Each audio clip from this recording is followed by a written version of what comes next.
Hi, y'all. You know what time it is. Get into it. Get into it. Yes. Yes. We are back with another story time with Chris.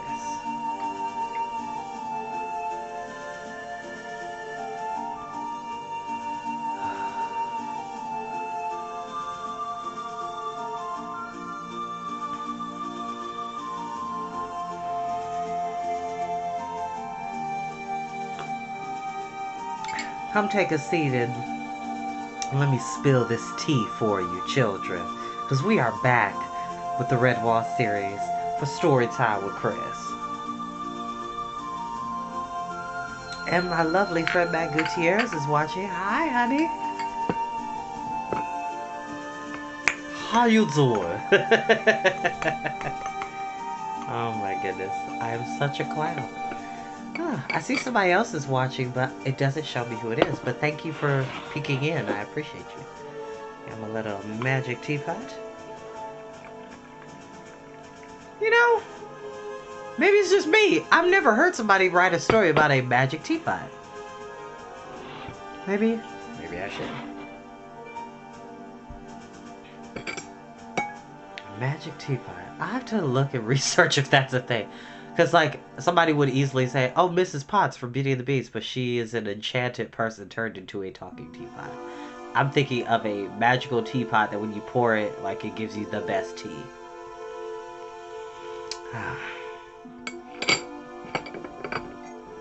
hopefully everybody's having a good night on Friday night.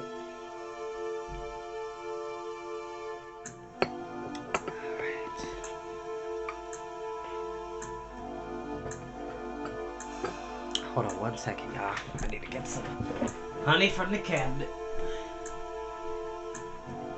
And of course, I do not own the music that is being played in the background. I do not own the music, which is a lovely medley from Final Fantasy VI, who I personally believe, and I'm not alone in this opinion, Final Fantasy VI definitely deserves a remake for the PS5.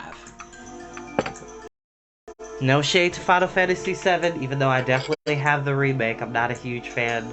I don't know, Final Fantasy VII, everybody always talks about how Final Fantasy VII is like their favorite video game of all time. It's not for me. I love the characters, the story. I'm not really that invested. Not really. But the remake did a lot of cool changes to the main plot that makes me like the story now. Everybody's different. Everybody's different. But shout out to all my old school video gamers who still play video games from the 90s and the 80s. It's amazing. To all the kids who have not experienced those games, you have not lived. Because not only was the gameplay cool, but the story was cool too.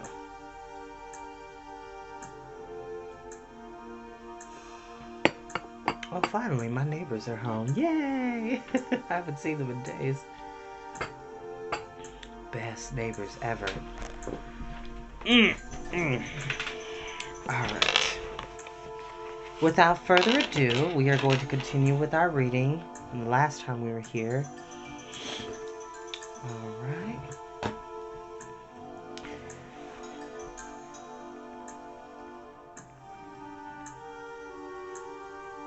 Thank you. Thank you. I appreciate your sentimentality. I appreciate your words of encouragement. You know, it's always fun for me to do this because reading is not just fundamental, it is essential. It is a part of what makes this world so interesting. And it can take you to different worlds, all from the comfort of your home. So, you know, reading helps us learn about different cultures, build perspectives, elevate our diction and language, and teaches us about the world and all of its different perspectives. It teaches us how to be better people in a way. My mother always said, my mother and my father actually always said, if you want to find out something, pick up a book. And they were absolutely right. I mean, obviously we have the savviness of the internet, but I am always willing and ready to dive into a book to find the answer that I'm looking for before I just immediately go to the internet. Like if there is a textual component that I can look into, absolutely. But, yay. Thank you. I appreciate you so much. And coming to Ellie soon, by the way. Pam Conine, she's amazing. Mayor Pam. Alright, without further ado, we will begin. Chapter 21. In his fevered dreams, the young mouse wandered through dark caverns. Somewhere a voice was calling out to him. Matthias. Matthias. It sounded vaguely familiar, but he had other things to do than identify the voice. He must find the sword. In the Stygian gloom, he saw the late rose. It was bathed in a pale blue light. What was it doing here in this dark netherworld? Matthias saw that all the tiny thorns on the rose stems resembled small swords. He felt he could speak to the rose. Please tell me, let rose, where will I find the sword? The topmost rose quivered. He watched it blossom before his eyes. At the center of the blooming petals was the face of Methuselah. Matthias, my old friend, I can help no longer. Seek out the aid of Martin. I must go now. The face of the old gatehouse keeper faded. Slowly, his feet hardly touching the floor, Matthias traveled a long corridor. At its end were two figures. He halted by the first figure, unable to distinguish who it was, but feeling an aura of friendly kinship emanating from it. Matthias looked on to the second figure. Here was something he had never before encountered. It had neither arms nor legs. With a hissing sound, the spectral thing opened wide its mouth.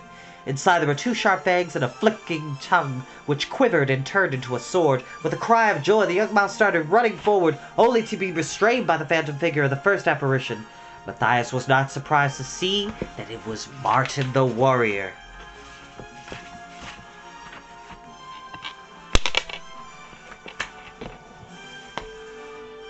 Martin, why do you stop me from getting the sword? He asked. Martin's voice was warm and friendly. Matthias, I am that is. Stay. Beware of Asmodeus. Martin took hold of Matthias' shoulder. The young mouse tried to wrench himself free. Let me go, Martin. I fear no creature that lives. Martin tightened his hold relentlessly upon Matthias' shoulder. Pain shot through him like a red-hot lance. Martin cried out, Hold him still now. Hold him still. The agonizing pain increased. Matthias' eyes snapped open. Hold him still. Hold him still now. It was the Father Abbot. He was saying the same words as Martin had said. Brother Alf held tight to Matthias' shoulder as the agate dug deep with the probe. He extracted a dark, pointed object which he tossed into a bowl that Cornflower was holding. Ouch! That hurt, Father, Matthias said weakly. The abbot wiped his paws upon a clean cloth. Well, my son, you are back with us at last, he said. That must have hurt. That was half of a sparrow's beak lodged in your shoulder. Matthias blinked and looked about. Hello, Cornflower. You see, I got back in one piece. Oh, hello, Brother Alf. I say, is that Basil in the next bed? Hush now, Matthias, and lie still.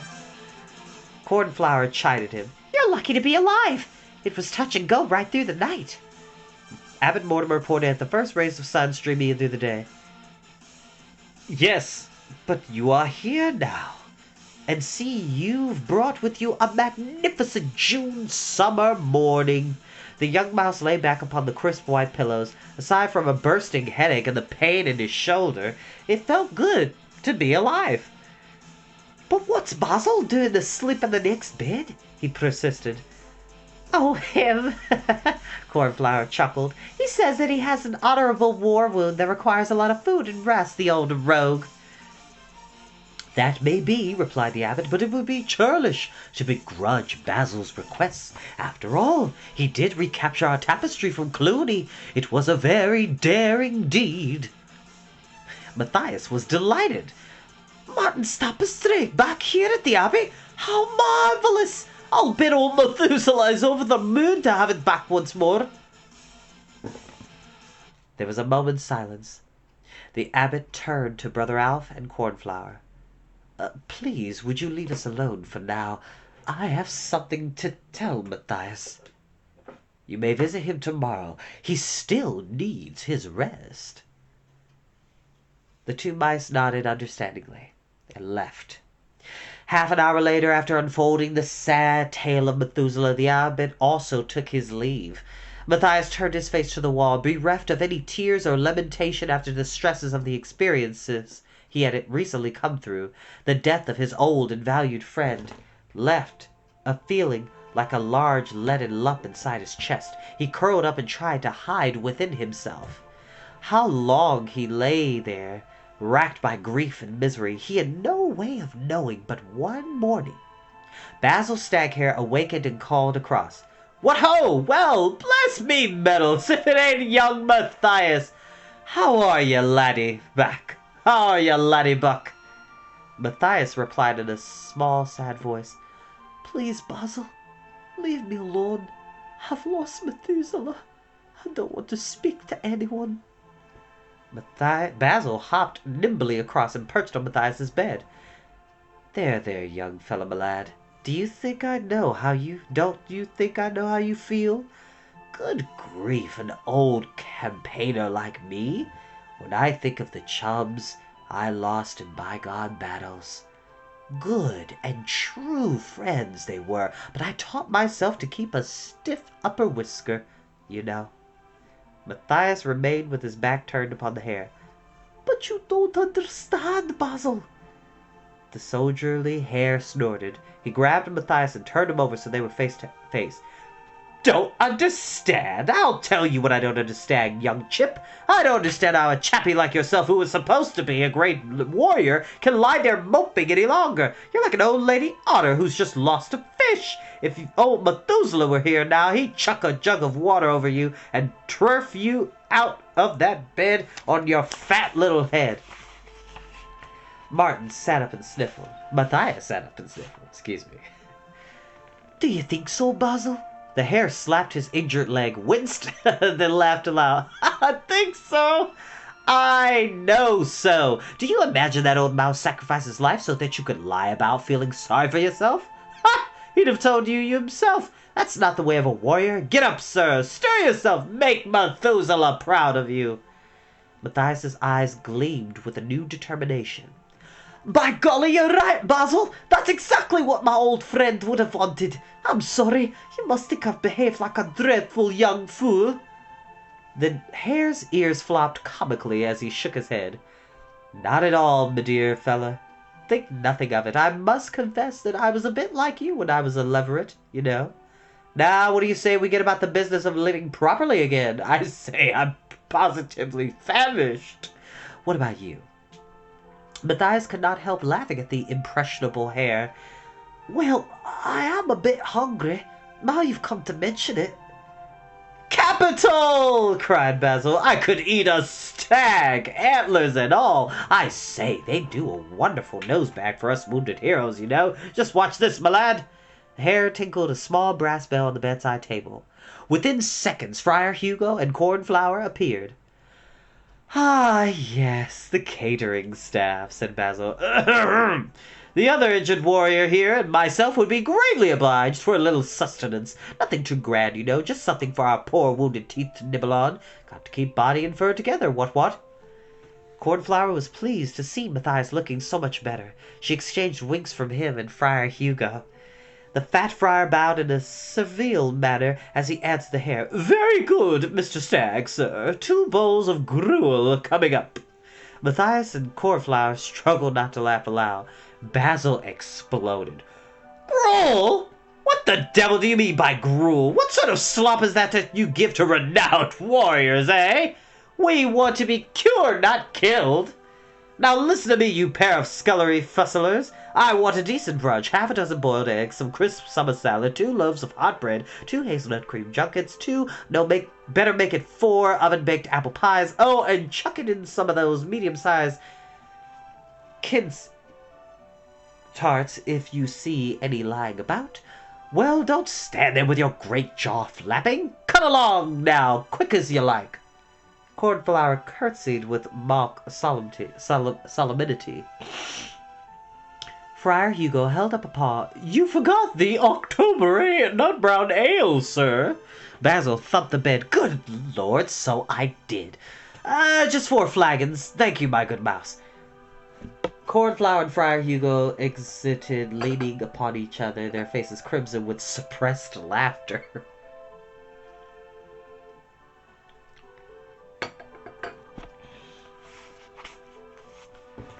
Strange creatures, Basil mused. Blowed if I can see anything funny about a couple of heroes wanting to be fed so that they can stay alive. Takes all kinds to make a world, young fella, other ranks included. Later, as they made a hearty meal, Matthias sat up pumping the hare for information. "Basil, what's a viper?" A viper. Well, it's an old poison-teeth snake, you know, an adder. Never had a lot of truck with the slimy feathers myself. You'd do best to stay away from them, old chum. Matthias continued probing the hare's knowledge. "Are there any adders around the mossflower region, Basil? I mean, if there were, then you'd be the very creature to know about them, being an expert and all." Basil puffed out his narrow chest as he absent-mindedly ate one of Matthias's tarts.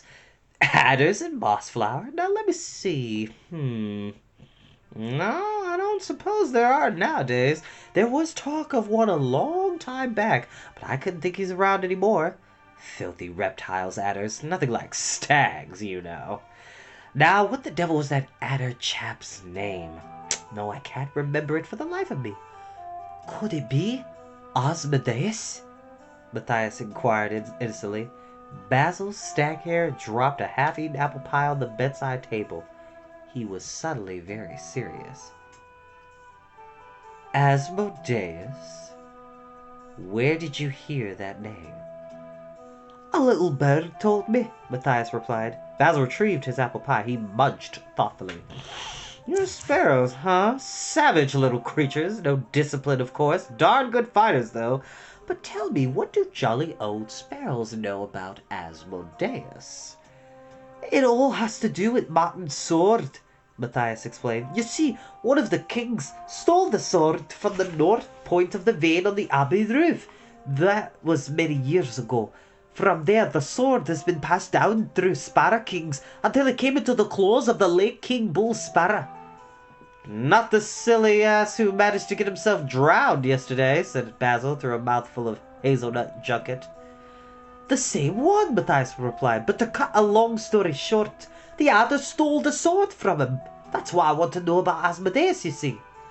"Play with fire and you'll also get burned," warned the hare. Matthias knew Basil could be manipulated. He was insistent.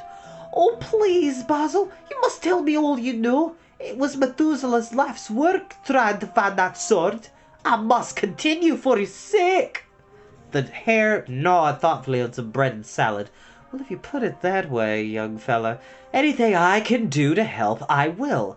You'll need a good guide." Matthias interrupted. "I must find the sword by myself, Basil. Just tell me all you know about the adder called Asmodeus." The hare lay back on his bed. He took a long draught of October ale before answering. "Quite frankly, old chap, I know nothing about the bally snake. I thought the blighter had died years ago." Matthias groaned aloud, but Basil cut him short. "Mind you, having said that, I think I have a pretty fair idea who will know. Listen, if you strike out northeast across Mossflower Wood, you'll find a deserted farmhouse beyond the far edge. Now, the chap you want to see is a whooping great snowy owl that patrols between the fringes of the wood and the old sandstone quarry. His name is Captain Snow. Bear in mind, though, he'll eat you on sight if he gets the chance. Military bird, but a real bounder." "Then how do I get to talk to him?" asked Matthias abruptly. Temper, my lad," Basil chuckled. Reaching down to his bedside locker, he dug out his dress tunic. It was covered in medals and decorations from 100 campaigns. The hare selected a medal, detaching it from the jacket. He tossed it across to Matthias. "Here, catch! That's a medal, don't you know? Captain Snow gave it to me for saving his life." "You saved the owl's life?" said Matthias. I should say I did, Basil laughed at the memory. Feathery old fool went to sleep in a rotten dead tree. He got blown down in a gale and trapped the blighter underneath. He'd have died if I hadn't come along, dug under the thing and pulled him out. Popped out like a shuttlecock under its door. Fellow officer, you understand. Couldn't leave him there to get flattened. His face is flat enough as it is. That's good. Poor owls, they can't help but be what they are.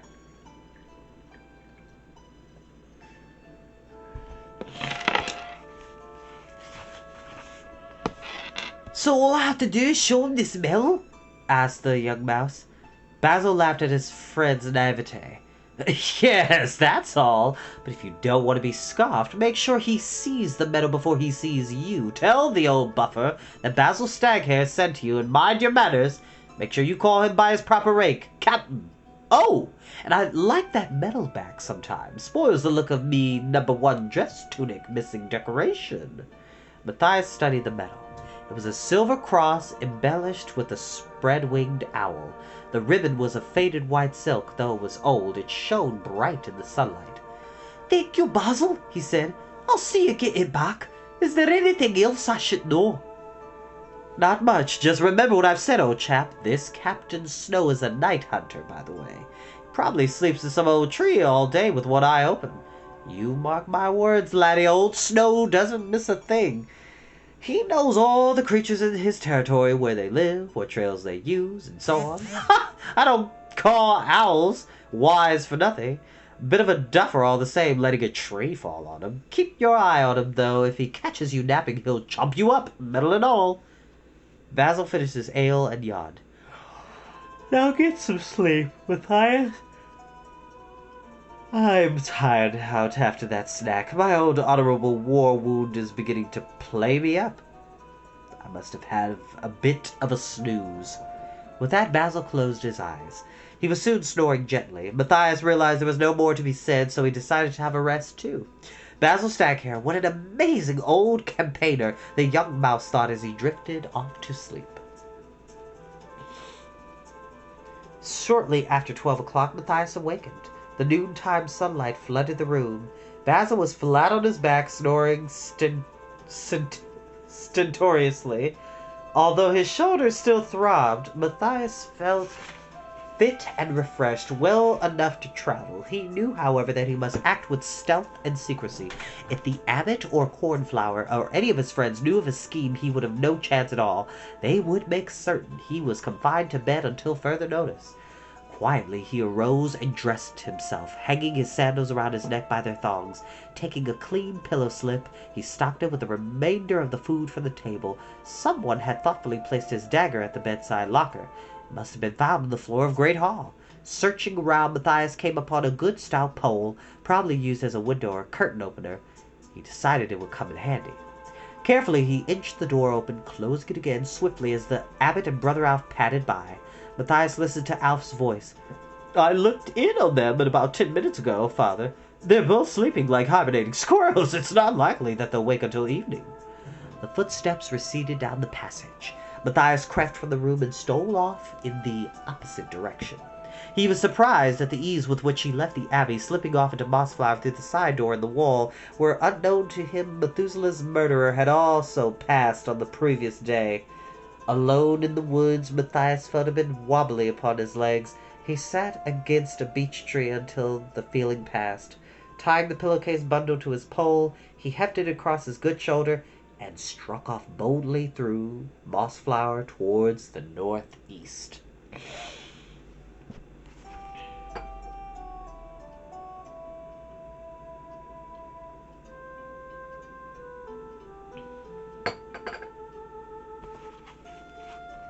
Chapter 22. Matthias judged by the sun that it was past mid-afternoon. He had made steady progress through the woods. Nothing untoward had occurred. Interesting. He had stopped and had a light snack, gained his second wind, and pressed forward, taking care not to create too much noise, lest he disturb any predators. The young mouse had discovered a patch of sorts skirting the dense underbrush and avoid patches of marshland.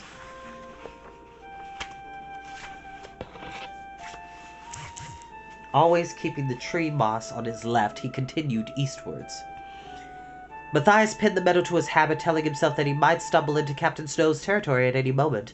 Lulled by the warm sun, cool shade, and birdsong, he trekked onwards, thinking of nothing in particular, and enjoying the sense of freedom amidst so much beauty. Seemingly from out of nowhere, a mouse leapt, barring Matthias's path. Barring Matthias's path. He was bearing down on him, barring Matthias's path. Got it? We're catching the vibe. We're catching the drift. Get into it. Seemingly from out of nowhere, Matthias was not even too sure it really was a mouse. The creature had spiky fur, which stuck out at odd angles all around. Around its brow was bound a bright-colored scarf. The stranger was fully a head shorter than Matthias. It stood defiantly blocking his way, glaring at him with the maddest-looking eyes he had ever encountered. Matthias smiled politely and addressed the odd mouse. Hello there. Thank you. Have a lovely night. Matthias smiled politely and addressed the odd mouse. Hello there. Beautiful afternoon, isn't it? Never mind that nonsense, it replied in a gruff voice. Who are you? Why are you trespassing on shrew land? Matthias paused. So this is what a shrew looked like. He had never seen one before, but he had never been told of their bad tempers. The young mouse decided to fight fire with fire. No point being good-mannered with this little hooligan. He snarled in what Hope was an aggressive manner. Never mind who I am. Who do you think you are, you little raghead? The shrew seemed uncertain for a moment. Then she stormed back in her low, gruff voice. I am Gowsome, and you still haven't told me. What do you want in shrew territory? Gowsome, echoed Matthias. What sort of a name is that? And anyway, if you don't want creatures coming across your land, then you should put signs up. As far as I'm concerned, Mossflower has always been free to all. Except this part, snapped the shrew. Don't you know anything? Gowsome stands for Guerrilla Union of Shrews in Mossflower. Matthias laughed scornfully. I couldn't care less what it stands for. Make way for a Redwall Abbey warrior. I'm coming through. Immediately, Matthias took a step forward. Gowsome stuck out her paws between her lips and emitted a sharp whistle. There was a little rustle in the undergrowth. Matthias found himself surrounded by at least 50 shrews. They packed around him, creating an angry hubbub in their deep, rough tones. All of them wore colored headbands, all carried short, rapier-like swords. Gowsome had difficulty in calling them to order. Comrades, she shouted, tell this mouse what happens to a trespasser. The replies that came back were varied. Break his paws, skin him alive, chop off his nose, hang him by the tail, stuff his whiskers down his ears. A stern-looking old shrew barged Gowsome out of the way and whistled sharply. Well, need a little bit of water. Hold on.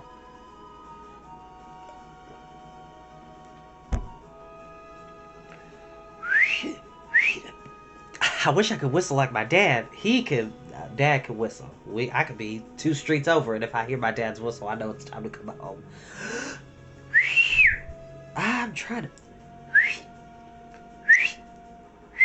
There we go. I had it before, and now I've lost it again. It's okay. You get the gist, kids. He produced a round black pebble and held it up. Any comrade who wants to speak must hold the pebble. Otherwise, shut up! Completely silencing fell upon the crowd. He handed the pebble to Matthias. Now explain yourself, mouse! There were 1 or 2 murmurs of dissent that a stranger who was not a shrew should have first say.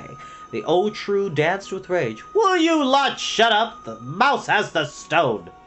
Silence fell once more. Excuse me. Matthias cleared his throat. Guerrilla Union of Shrews in Mossflower. Forgive me. As you see, I'm a stranger in these parts. I do not intentionally trespass on your land. Had I known, I would have taken a different route. You've probably noticed by my habit that I've come from Redwall Abbey. Though I'm a warrior, we are a healing and helping order. It is unusual for all creatures to allow a Redwall mouse to pass in peace. This is the unwritten law. The older shrew, whose name was Logalog, took the pebble from Matthias and addressed the others. Right, comrades, now we know a bit more about things. Let's have a show of polls. All those in favor of letting the mouse go free? Paws went up. Log counted them. Exactly half of those present, he called for those against and took another count. Half one way, half the other. The casting vote is mine. Now let me tell you, I know we take care of our own, but the Redwall mice are a legend in Mossflower. They do no harm to any creature. In fact, they do a lot of good. Log raised his paw. Therefore, comrades, I vote that the mouse goes free. There followed an equal number of cheers and boos, and a squabble ensued, and fighting broke out. Gaussum snatched the stone from Log and waved it about. Listen to me, she roared. I know that Log is a wise elder, but I am the prisoner of our union, comrades. The mouse hasn't told us where he is going. There was a brief silence. Another shrew snatched hold of the stone. Aye, that's right. Where are you off to, mouse? The stone was thrust at Matthias. I'll tell you, he said, but my name is not Mouse, it's Matthias. Redwall Abbey is in danger from Clooney the Scourge and his horde. There was immediate shouting and gruff oaths. Matthias knew the drill. He was surprising how the stoneholder could gain quiet among such a noisy, quarrelsome gathering. Matthias continued, As I was saying, before I was so rudely interrupted, we at Redwall are under attack by Clooney and his horde. And they evidently, you've heard his name before. Well, I believe that I have the solution to Clooney. It is an ancient sword that once belonged to a great mouse named Martin the Warrior. To find the sword, I must ask Captain Snow the whereabouts of Asmodeus. The shrews made a frenzied rush into the undergrowth. Matthias found he was standing alone. After a few minutes, Log and Gaussum ventured stealthily out again. Forgetting the stone, Gaussum spoke in an awed voice.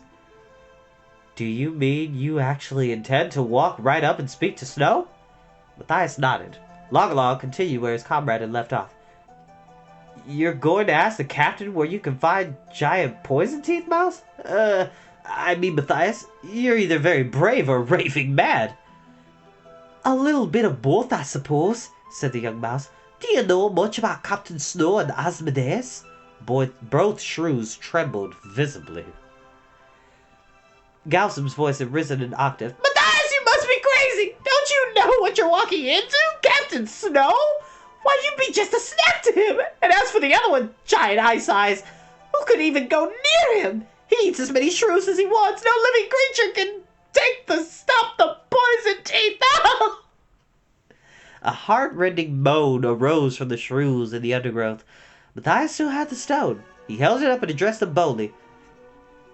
Gorilla shrews, comrades, I do not ask you to do my fighting. Merely point me in the direction of Captain Snow.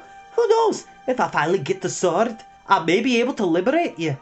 Log took the stone. Matthias of Redwall, you are on our land. We will escort you.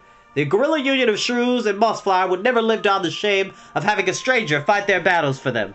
You may not always see us, but we will be close by. Come now.